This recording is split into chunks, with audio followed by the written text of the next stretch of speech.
Random boosters. You probably know them or have heard of them before. Making their debut in the early 2000s with the original series, they've remained to be a staple within the franchise. But some are unaware of its existence, which can be caused by many different factors like regional differences. So for those that want to learn more about these sets, this video might be the one for you.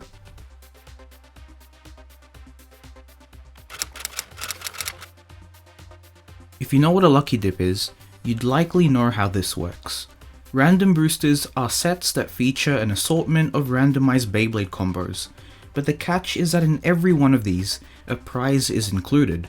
Most of the time they're either new releases or a limited edition. A full set contains 5 or more Beyblades on average, with 1 or 2 either being the rare and super rare Beyblade. If a random booster contains a total of 8 Beyblades, with 1 as a prize, you have a 1 in 8 chance of receiving the prize Beyblade.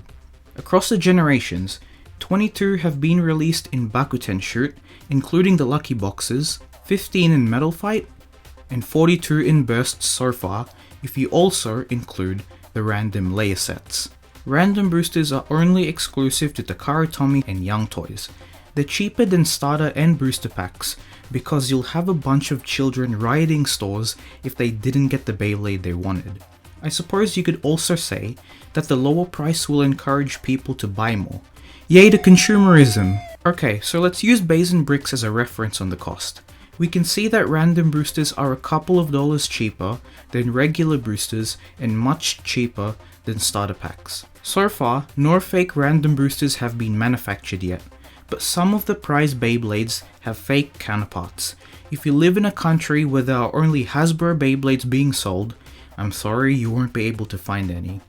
Hasbro has never produced these types of sets at all, but they do release packs with random combos from time to time. I forgot to mention that Sonokong also don't release random boosters. Instead, they release surprise Beyblades as starter packs. This applies to Hasbro as well, as they release the prizes individually. With that said, we are here to answer the most important question. How random are random boosters? I want to use a real-world example of my experiences purchasing these sets. I've only bought 3 of these, and they all gave me a common Beyblade. I was very disappointed to say the least. Nevertheless, this does tell us that there's no definite answer and really depends on the luck of each person. But in recent times, online shopping gave the opportunity for people to sell confirmed random boosters. As in, random boosters that guarantee the Beyblade of your choice. Usually the seller has to open the packaging before they put up the listing to see what Beyblade's inside, and a majority of confirmed boosters will fetch a higher price. Don't get me started on confirmed prize bays, those things can reach hundreds of dollars. Although not discussed as often within the community, they have caused a small divide.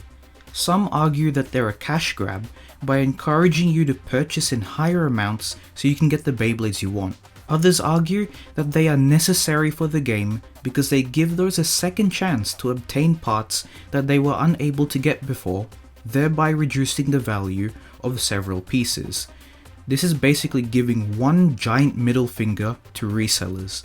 And that brings us to a close. Random boosters may not be everyone's cup of tea, but I think they'll be here to stay. Hopefully you found this to be helpful, and I do hope that you enjoy the rest of your day. As always, see you in the next one, take care.